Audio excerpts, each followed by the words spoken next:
Why? Jawabannya sederhana. Karena kita membandingkan diri kita dengan orang-orang lain, atau nggak usah diri kita deh, kita membandingkan nasib orang beriman dengan nasib orang yang tidak beriman, sama-sama menggunakan dunia. Padahal Allah tidak banyak berjanji urusan dunia kepada orang beriman. Kalau mau ngebandingin, bandingkanlah orang beriman itu dengan akhirat dan orang yang tidak beriman dengan dunia. Dia dapat apa di dunia, kita dapat apa di akhirat, itu baru imbang perbandingannya. Kalau kita ngebandingin dia dapat apa di dunia, saya dapat apa di dunia, itu perbandingan yang gak matematis menurut Islam, gak logis menurut iman. Baru logis kalau kita ngebandingin, dia orang misalnya riba, terus dia bisa beli aset sekian, saya gak riba, dapat apa nanti di akhirat, itu baru logis tuh menurut iman. Cuman kalau kita hitung-hitungan, dia kok mengawali usahanya dengan cara riba, saya dengan cara yang lebih syar'i, kok dia dapat sekian aset saya enggak, ini secara hitung-hitungannya aja pertanyaannya udah salah sehingga tidak ada jawaban.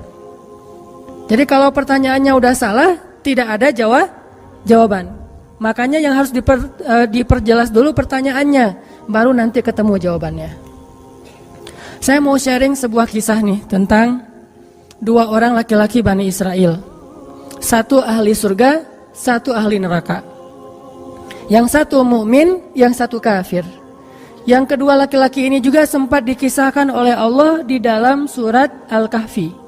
Nanti teman-teman yang rajin baca Al-Kahfi pada hari Jumat bisa cek tuh. Salah satu kisah di surat Al-Kahfi itu kisah dua laki-laki Bani Israel, yang satu kaya, yang satu miskin, yang satu kafir, yang satu mukmin. Ceritanya dua orang laki-laki Bani Israel ini sama-sama Allah karuniai rezeki sebanyak 4.000 dinar. Sekarang 1 dinar itu kurang lebih sekitar 2,5 juta. Jadi ada 4.000 di dinar. Lalu laki-laki kaya, laki-laki kafir, laki-laki yang tidak beriman, membeli sebuah rumah yang sangat bagus di puncak bukit dengan view yang luar biasa, dengan harga 1.000 dinar. Sehingga kemudian dia datang kepada temannya yang mukmin, dia bilang, yuk ke rumah saya tunjukin rumah baru saya. Datang nih ke rumah baru laki-laki yang tidak beriman. Pas ngelihat dari gerbangnya luar biasa, tamannya luas, ada rusanya, ada kijangnya, ada marmutnya, ada segala macamnya, ada onta, ada kuda, lengkap aja tuh. Ini rumah atau kebun binatang ya? Pokoknya rumahnya keren aja. Terus laki-laki beriman nanya, ini rumah baru? Ya, berapa kamu belinya? 1.000 dinar. Bagus kan? Bagus. Ya udah kamu beli atau 1.000 dinar. Ini rumah kayak gini banyak nih masih dijual. Akhirnya laki-laki mukmin ini pulang. Malam harinya dia sholat, kemudian dia berdoa, ya Allah, sahabat saya sudah membeli sebuah rumah yang besar, rumah yang bagus dengan harga 1.000 dinar. Maka besok saya ingin membeli itu di surga dengan cara bersedekah 1.000 dinar. Maka berikanlah untuk saya rumah yang lebih bagus di surgamu ya Allah. Dia sedekah 1.000 dinar. Lalu besoknya ketemu sama temannya yang tidak beriman, nanya, udah beli rumah? Udah. Di mana? Nggak dekat dengan rumah saya, jauh kata dia. Di mana itu? Di surga. Hah? Caranya gimana? Sedekah. Wah, kamu mah orangnya fanatik lah istilahnya, sok soleh lah, apalah segala macam, Pak Haji, diledekin aja tuh. Diledekin. Taulah yang udah hijrah kan gitu ya, suka ada istilah-istilah ngeledekin. Ya udah hijrah, anak masjid, apa istilah-istilahnya, diledekin gara-gara dia bersedekah 1.000 dinar. Sebagai ganti temannya yang membeli 1.000 dinar itu bisa beli rumah yang besar. Diledekin terus. Setelah berlalu sekian lama, kemudian laki-laki yang pertama ini yang tadi tidak beriman nikah. Istrinya tuh cantiknya luar biasa, usianya ABG, cantik. Setelah selesai dia lamar, nikah, pas hari pernikahan ngundang temannya yang beriman. Datang ya ke acara pernikahan saya. Acaranya tuh weddingnya itu ada IO-nya, IO terkenal, paling terkenal di situ, IO Bani Israel. Paling. Jadi wedding wedding organizer-nya Bani Israel. Kan orang Bani Israel mah, orang Yahudi ini kalau bikin acara tuh luar biasa ya. Kayak mereka bikin Tomorrowland segala macam kan. Jadi bikinlah wedding organizer ini bikin acara wedding yang luar biasa, menghabiskan berapa? Kalau sekarang mungkin di TV-TV itu suka diumumin biaya weddingnya itu berapa miliar kan, suka gitu tuh. Nah dia ngumumin. Atau kalau nggak dia umumin pun orang-orang bilang, tahu nggak itu acaranya habis berapa? 1.000 dinar. Habis 1.000 dinar. Dia nanya, ini emang habis 1.000 dinar? Ya, maharnya 1.000 dinar. Mahar si cewek cantik. Cewek paling cantik di kota itu aja. Tidak ada lagi cowok kecuali pernah suka sama tuh cewek. Tapi dia dapat gara-gara punya uang 1.000 dinar. Saya pernah guyon sama istri saya, nanti kalau anak kita nikah, maharnya nggak usah mahal-mahal. 2 miliar aja. 1 miliar buat dia, 1 miliar buat bapaknya. Nah, 1.000 dinar. Udah gitu dia pulang nih orang beriman. Malamnya dia tahajud, dia berdoa kepada Allah, ya Allah, teman saya udah nikah, dan saya mau masih gini aja. Tuh ya, ini pedoman buat teman-teman ya. Kalau ada yang ngasih kartu undangan, tanya maharnya berapa? Maharnya 10 juta. Waduh, saya pas nih 10 juta. Bilang ke Allah, ya Allah, sama kayak dia. Saudara saya, teman saya sudah menikah dengan mahar 1.000 dinar. Dan saya masih punya. Saya ingin melamar bidadari di surga dengan 1.000 dinar. Nikahkanlah saya dengan bidadari paling cantik di surga ya Allah. Ini 1.000 dinarnya, sedekah 1.000 dinar. Temannya punya anak, ceritanya pas lagi reuni SMP gitu ya. Lagi reunian tanya, kok masih sendiri aja? Enggak sendiri, cuma gak dibawa. Itu trik menjawab pertanyaan yang nyelekit tadi. Loh kok kamu sendiri? Nggak ditemenin sama si dia? Enggak, lagi nggak enak badan. Nggak dibawa katanya.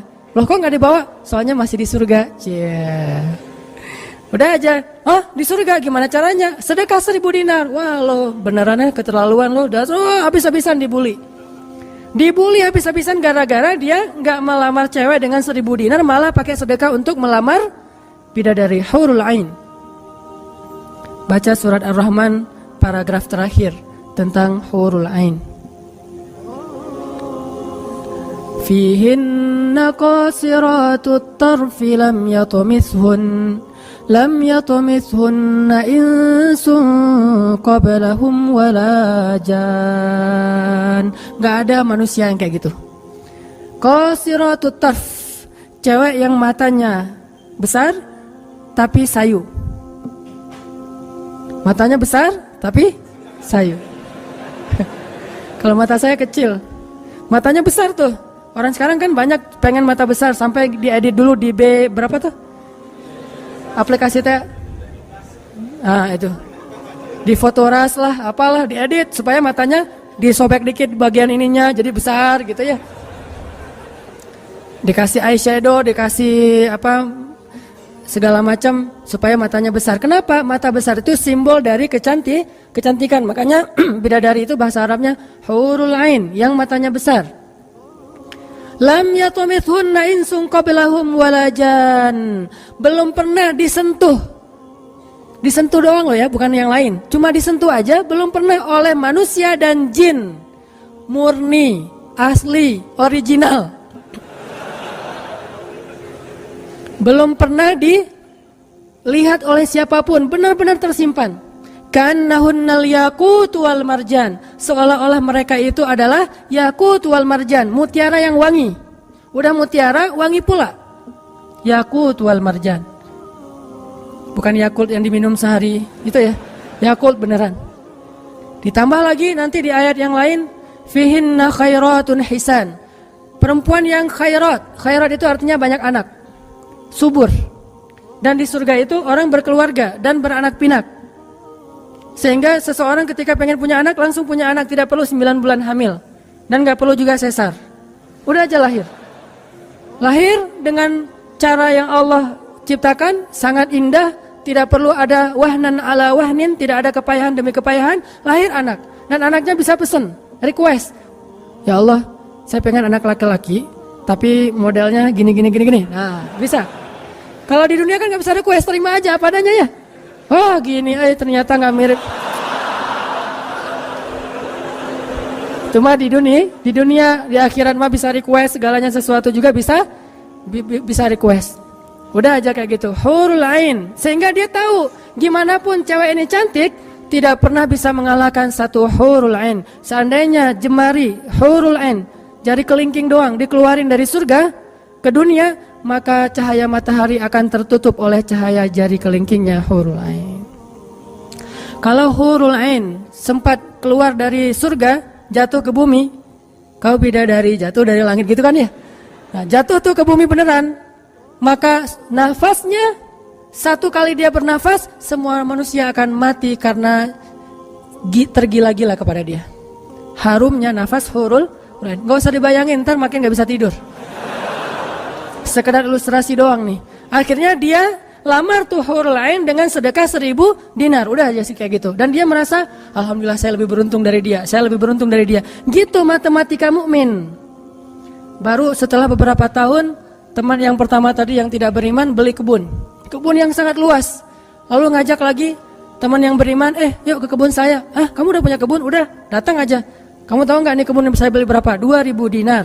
Kebun korma yang sangat luas, yang di dalamnya ada mata airnya sendiri, yang tidak seolah-olah tidak ada batas ketika kita memandangnya. Terus sepanjang mata memandang. Kebun kurma yang rindang, 2000 dinar. Lalu laki-laki ini pulang lagi, ya Allah, izinkan saya membeli kebun-kebun surgamu dengan 2000 dinar, karena saudara saya itu udah membeli kebun di dunia. Sedekah lagi 2000 dinar. Terus kayak gitu sampai mereka tua. Yang satu meninggal dalam keadaan kaya raya tapi kafir, yang satu lagi meninggal dalam keadaan miskin tapi beriman. Siapa lebih beruntung? Tergantung matematika yang dipakai. Kalau matematikanya materi duniawi, pasti orang yang pertama yang tidak beriman lebih beruntung. Bisa menikmati dunia habis-habisan sampai hari tuanya. Tapi kalau matematikanya matematika mukmin, Rabbani, maka pasti yang kedua lebih beruntung dari yang pertama. Nanti setelah mereka meninggal, ini ceritanya panjang sekali dan kemudian jadi salah satu tafsir dari Al-Quran surat As-Saffat yang nanti kita baca. Di akhirat, kalau teman-teman tahu, kalau kita baca tafsir itu ternyata ya, di surga itu punya jendela. Kayak rumah punya jendela. Cuman saya nggak tahu seperti apa bentuk jendelanya, karena surga itu kata Nabi, ma la ainun ra'at wa la udhunun sami'at. Yang nggak pernah dilihat oleh mata, yang nggak pernah didengar oleh telinga, yang nggak pernah dibayangkan oleh imajinasi manusia. Yang jelas ada jendela itu di surga. Nah, jendela ini apa? Jendela ini dipakai untuk mengintip ke neraka.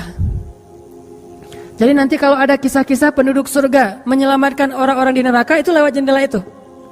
Kalau ada cerita penduduk surga dan penduduk neraka berdialog, itu lewat jendela itu. Bukan keluar dulu, sama-sama keluar terus ada ruangan khusus dialog gitu, enggak. Atau pakai misalnya Skype gitu ya, nelpon neraka pakai Skype. Tling, lagi disiksa, aduh ada yang nelpon, ntar dulu. Kan enggak ada yang gitu ya. Ini mah pakai jendela, jadi jangan pakai imajinasi teknologi yang sekarang. Nggak ada Skype, nggak ada WhatsApp call, video call gitu, nggak ada line, yang ada lewat jendela. Begitu dia ngelihat ke jendela, dia langsung Allah berikan dimensi melihat neraka. Langsung Allah kasih ruang untuk bisa melihat neraka. Di neraka itu dia akan bertanya kepada malaikat neraka, ngasih kayak kertas gitu, tolong cariin yang namanya ini, cariin. Oh ya, ini masa nggak kenal kayaknya di surga. Emang siapa? Hananataki. Penduduk malaikat neraka mah nggak kenal. Amin. Aminin atuh. Mudah-mudahan semua kita tidak dikenal di neraka. Dikenal di surga insya Allah. Kalau ini mah nggak boleh heureuy. Ini serius nih mah. Udah aja ngasih nama gitu ya ke malaikat penjaga neraka. Kenal nama ini nggak? Oh ntar dulu nanya ke yang lain. Kenal nama ini nggak? Wah ada tuh yang di pojok sana tuh lagi dihabis-habisin sama malaikat. Udah malaikat yang itu bawain sini gitu. Pas dibawain ternyata itu adalah laki-laki tadi yang di dunia saling bersaing dalam memperkaya diri. Satu memperkaya diri di dunia ya, satu lagi memperkaya diri di akhirat. Bro, gimana nasib lo sekarang? Waduh, saya sekarang disiksa segala macam, dia ngaku kesalahannya. Lah kamu gimana? Dulu kamu katanya beli rumah di surga, terus nikah di surga, terus beli kebun di surga, udah dapat. Wah, bukan dapat lagi. Ternyata 1000 dinar itu bukan satu istana loh, bro. 1 dinar itu sekian ribu istana. Sekarang saya 1000 dinar, bayangin aja. Gitu. Makin sakit kan ya? Makin nelangsa, makin stres. Udah di neraka stres pula, stroke lagi. Kena kejang-kejang gitu. Nggak di neraka kejang-kejang aja nggak enak, stroke nggak enak, apalagi udah stroke-nya di neraka kan lebih nggak enak tuh. Orang kena penyakit jantung di dunia nggak enak, ini penyakit jantungnya di neraka lebih nggak enak lagi. Ini mah imajinasi saya. Sesuai dengan di Al-Quran surat As-Saffat, dialog antara penduduk surga dan penduduk neraka. Inilah teman-teman matematika untuk mengukur siapa lebih beruntung. Sehingga kita tidak perlu bertanya, kenapa? Why? Saya udah hijrah kok makin susah hidup saya? Dunia itu, akhirat enggak. Kalau kita mengukur amal kita hanya dengan dunia, kita bakal sering kecewa karena Allah tidak menilai dunia ini bahkan lebih ringan daripada 11 sayap nyamuk. Seandainya kata Nabi dunia ini di mata Allah ada harganya, pasti Allah nggak mau ngasih dunia kepada orang yang tidak beriman, nggak mau. Berhubung dunia ini tidak ada nilainya, Allah kasihlah kepada orang yang tidak beriman. Sedangkan yang bernilai, Allah simpan untuk orang yang beriman dan sabar. Pakai kacamata Rabbani, cara pandang Allah Subhanahu Wa Taala. Sehingga ketika kita hijrah, kita minta tolong kepada Allah urusan dunia, tetapi kita yakin kalau kita istiqomah, ikhlas, maka di akhirat wa ma indallahi khair. Itu harus jadi mantra yang kita ulang-ulang tuh. Kalau teman-teman lagi cemburu dengan dunia seseorang, bilang wa ma indallahi khair. Apa yang ada di sisi Allah lebih baik. Udah nggak jadi cemburu tuh. Saya pakai itu sebagai terapi buat diri saya sendiri. Kalau saya lagi ada rasa kayak kepengen apa yang orang punya, ada rasa iri, ada rasa cemburu, ada rasa kayak merasa orang lain lebih beruntung dari kita, saya selalu pakai mantra wa ma indallahi khair, wa ma indallahi khair, wa ma indallahi khair. Sehingga hilanglah rasa cemburu itu. Apa yang ada di sisi Allah lebih baik, apa yang ada di sisi Allah lebih baik, apa yang ada di sisi Allah lebih. Walal akhiratu khairul laka minal ula, wal akhiratu khairu wa abqa. Akhirat lebih baik bagimu dan daripada dunia. Akhirat lebih baik dan lebih kekal. Itu aja yang kita ulang-ulang mantranya. Wa ma indallahi khair. Udah aja senyum. Kita yang istiqomah gini-gini aja, orang lain yang tidak istiqomah yang sudah melenceng jadi gitu. Ya udah, apa yang di sisi Allah lebih baik. Ada yang gara-gara misalnya dukun bertindak jadi nikah. Kita bertindak sendiri nggak nikah-nikah misalnya ya. Ya udah aja, wa ma indallahi khair. Dan apa yang ada di sisi Allah itu bukan hanya akhirat tetapi juga dunia. Cuman Allah tidak memberikannya dalam waktu yang segera kepada mukmin karena Allah ingin melihat dulu ketabahan, kesabaran dan keistiqomahan kita. Matematika itu coba kita pakai dalam hidup. Kayak saya pernah dulu banget awal-awal saya di Bandung masih senang usaha-usaha gitu sebelum ada dakwah. Kan pertama saya masuk ke Bandung bukan berdakwah. Lama-lama setelah lelah berusaha akhirnya berdakwah. Karena nggak mendapatkan kebahagiaan hanya dengan harta. Kan dulu saya pernah usaha bisnis pulsa yang saya pernah cerita. Ada 60 cabang pulsa saya di Bandung. Terus naik lagi bisnis jual beli mobil bekas. Beli, jual. Terus terakhir pernah main properti walaupun nggak sampai punya klaster, sampai punya perumahan. Tapi 1-2 properti beli, jual lagi, perbaiki, jual dan segala macam. Waktu itu saya sempat hampir kegoda sama teman saya yang beli beberapa aset ruko di daerah Antapani. Dulu Antapani nggak seperti sekarang, masih murah-murah tuh rukonya. Dan kan cepat banget tuh perkembangan Antapani ya. Dia beli tuh 1 ruko di Antapani dengan DP, lalu dia cicil. Nah cicilannya ini dibayar oleh yang kontrak. Kebetulan ruko dia dikontrak oleh warung Padang. Sehingga dia paling nambah-nambah dikit lah, walaupun yang nggak bisa utuh, tapi dia nambah-nambah dikit. Ini udah azan? Udah? Oh, nanti ceritanya next, insya Allah habis sholat isya. Barakallah. Bismillahirrahmanirrahim. Tadi sampai di mana teman-teman? Oh iya, Antapani ya. Sampai Antapani.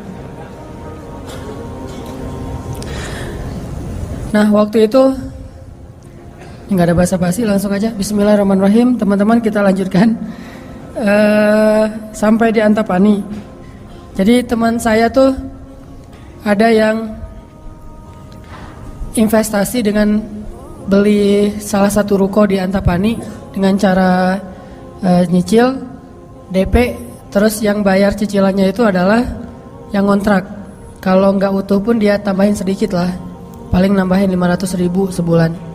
Setelah kurang lebih 3 tahun, akhirnya itu udah lunas, dia bisa nge-DP-in lagi yang baru.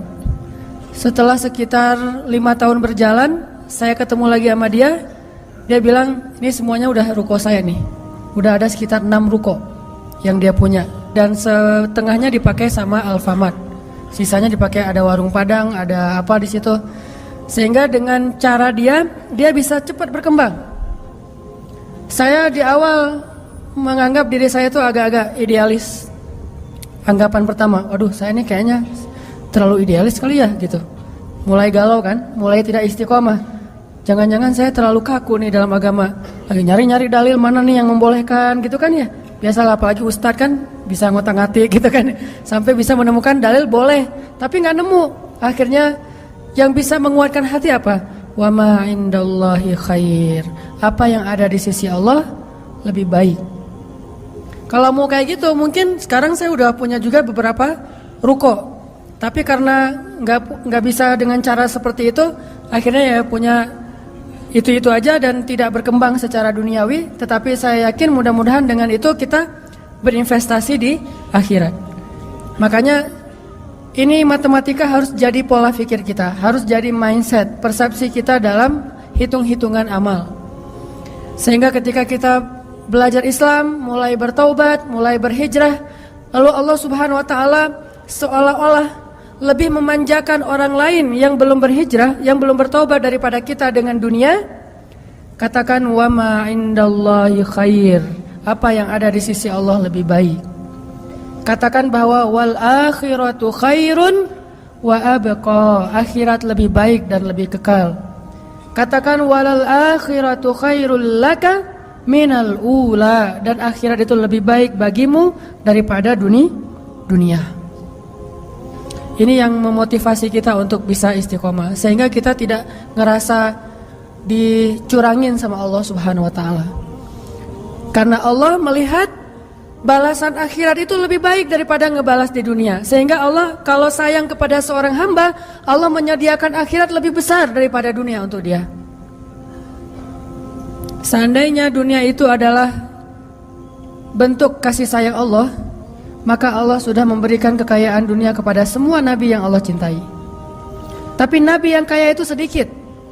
Rata-rata nabi itu susah hidupnya, apalagi setelah menjadi nabi. Nabi Muhammad sebelum jadi nabi hidupnya luar biasa kan? 40 tahun pertama, terutama 15 tahun pertama setelah menikah dengan Khadijah, gimana kehidupan Nabi Muhammad? Segalanya ada. Khadijah itu orang yang paling kaya, perempuan paling kaya di Mekah, menikah dengan Nabi Muhammad yang pintar dalam berdagang. Gak pernah Nabi rugi dalam berdagang. Jujur tapi untung. Sehingga selama 15 tahun Nabi mau traveling kemana aja bisa. Traveling ke Syam bisa. Traveling ke Yaman bisa. Syam dan Yaman itu jarak yang cukup jauh. Mau ngapain aja bisa. Punya ternak yang sangat banyak, punya kebun kurma yang luas sekali dan segala macam. Rumahnya rumah terbaik di kota Mekah. Hidup selama 15 tahun dalam kenikmatan.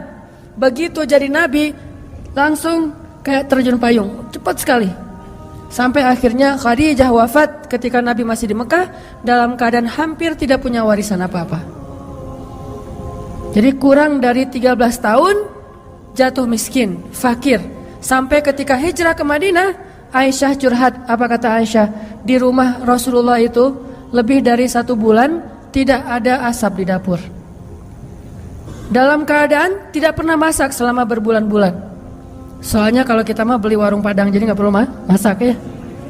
Kenapa itu rumah gak pernah masak? Yalah, soalnya dia punya warung, jadi masaknya di warung, tinggal dibawa aja ke rumah. Nabi benar-benar gak pernah masak tuh. Coba bayangin, pernah gak Nabi bilang gini ke Allah, Allah, lah saya kan kerjanya sama Allah, kok malah jadi kayak gini, hidup saya jadi susah gini. Enggak pernah Allah Nabi mengatakan demikian. Kenapa? Karena Nabi tahu logikanya.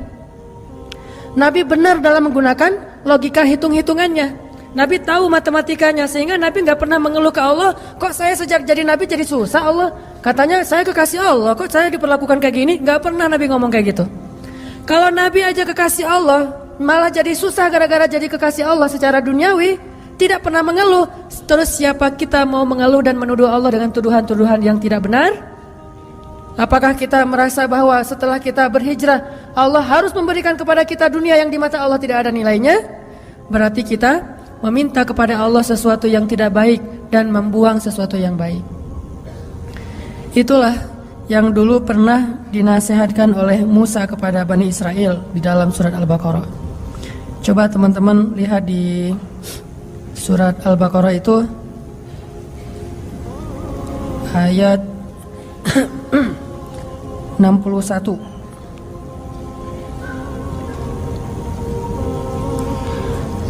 A'udzu billahi minasy syaithanir rajim. Wa idh qultum ya Musa lan nasbir ala ta'amin wahid fad'u lana rabbaka yukhrij lana mimma tunbitul ardh min baqliha wa qithaiha wa fumiha wa adasiha wa basaliha. Apa yang terjadi? Ketika orang-orang Bani Israel hijrah ke Palestina, lalu mereka mengeluh di Palestina karena setelah mereka hijrah hidup mereka tidak menjadi lebih baik secara duniawi. Perasaan kata Bani Israel, sama aja deh. Sejak kita hijrah, sejak kita masuk agama Yahudi, sejak engkau datang Musa, sawa'un alaina, nasib kami sama aja nih. Sebelum kamu datang dan setelah kamu datang, nasib kami tetap aja susah wahai Musa.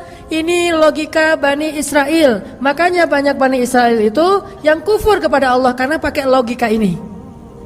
Logika 2 tambah 2 4. Itu logika Bani Israel. Kalau dalam urusan agama, beda kalau dalam urusan matematika. Jangan bilang, "Dek, 2 tambah 2 berapa? 4." Bani Israel. Jangan. Itu mah matematika. Kalau dalam urusan agama itu logika Bani Israel. Mereka selalu menghitung-hitung itu dengan logika matematika duniawi. 2 tambah 2 4. Sehingga mereka selalu mengeluh, "Ya Musa, sama saja nasib kami engkau datang dan engkau tidak datang dulu. Sama-sama susah. Terus apa baiknya dengan kedatangan wahai Musa?" Mereka menghitung kebaikan itu hanya dari sisi materi saja. Padahal kedatangan Musa telah mengeluarkan mereka dari perbudakan kalau mau dihitung lebih jujur di urusan dunia. Kedua, dengan kedatangan Musa, mereka akhirnya diselamatkan dari kejahatan dan kekejaman Firaun yang membunuh anak laki-laki mereka dan memperbudak anak perempuan. Apakah mereka lupa? Afala ta'qilun ya Bani Israel? Tidakkah kalian berpikir wahai Bani Israel? Ditambah lagi dengan janji Allah untuk Bani Israel. Allah bukakan langit dan bumi untuk Bani Israel. Bayangin, Bani Israel lagi hijrah nih dari Mesir ke Palestina, di tengah jalan haus. Musa haus ngadu. Hashtag semuanya viral, haus Bani Israel. Hashtagnya haus. Akhirnya Nabi Musa berdoa kepada Allah, "Ya Allah, beri mereka air." Keluarlah mata air satu untuk Bani Israel yang ada 12 suku. Berapa? 12 gitu? Lupa Ya gitu deh. Oh ini nih. Ya 12 Ithnata asyara aina, 12 suku. Pakai satu mata air. Udah gitu karena Bani Israel ini orangnya gak bisa teratur hidupnya, suka gak bisa ngantri, gak bisa teratur, gak sabaran. Pokoknya tamak aja. Begitu keluar satu mata air, mereka ada 12 suku berantem. Ini gua duluan nih. Siapa lo? Ramai aja antara Bani Israel. Cuma bahasanya saya gak ngerti Ibrani. Bukan siapa lo. Udah aja gitu, rame sesama Bani Israel. Akhirnya mereka ngeluh lagi, "Musa, masa sih satu mata air? Ini rebutan nih, daripada kita nanti rame, daripada putus silaturahim, doain dong, minta 12 mata air." Nabi Musa berdoa lagi. Akhirnya keluar 12 mata air. Dimanja banget sama Allah. Udah keluar 12 mata air, mereka minum. Jalan lagi, "Musa, dari kemarin kita makannya perasaan roti wae. Gak ada daging gitu Musa?" Nanya daging. Ini kayaknya nih buffetnya nggak internasional nih, Asian food gitu, nasi gitu ya. Saya pengen sekali-kali dong Musa cari yang buffet yang international food gitu. Akhirnya Allah kasih man nawassal, kasih burung datang sendiri untuk disembelih. Datang tuh burung terbang depan Bani Israel, nunduk langsung gini. Enggak. Coba, burung Bani Israel. Coba ada nggak burung kayak gitu sekarang? Bebek gitu ya. "Pak, hari ini kita masak bebek." "Oh boleh. Bebek." Datang seperti bebek teh. Yam, yaitu ayam datang. Nggak ada kan sekarang kan ya? Allah tundukkan burung yang liar kepada Bani Israel, datang untuk disembelih langsung dibakar, terus makan. Kemudian keluar lagi makanan-makanan luar biasa, datang dari langit seperti datang kepada Maryam alaihassalam. Masih ngeluh juga. Terus jalan lagi, Musa haredang cenah.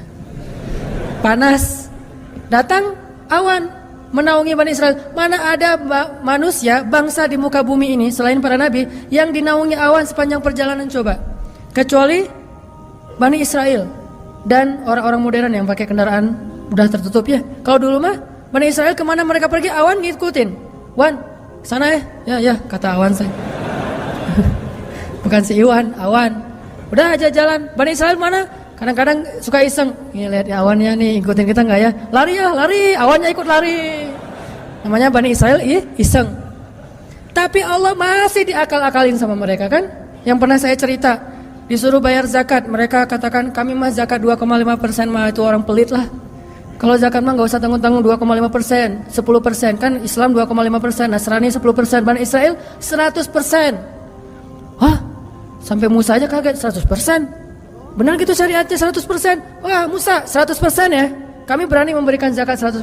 Caranya gimana? Dikumpulin semua gandumnya, dilempar ke langit, terus dia bilang ya Allah ambil sesukamu, yang jatuh ke bumi itulah hak saya. Itulah Bani. Saya lempar semuanya, gandum, roti, segala macam, korma dilempar ke langit. Ya Allah ambil sesukamu ya Allah. Yang jatuh ke bumi berarti engkau ridho untuk saya. Mana ada yang nyangkut di tengah antara langit dan bumi kan? Pasti semuanya jatuh ke bumi. Oh berarti Allah nggak memerlukan itu, ya udah untuk kita aja. Yang penting kan kita udah niat nih 100%. Tapi Allah nggak mau nerima, ya udah itu akal-akalan Bani Israel.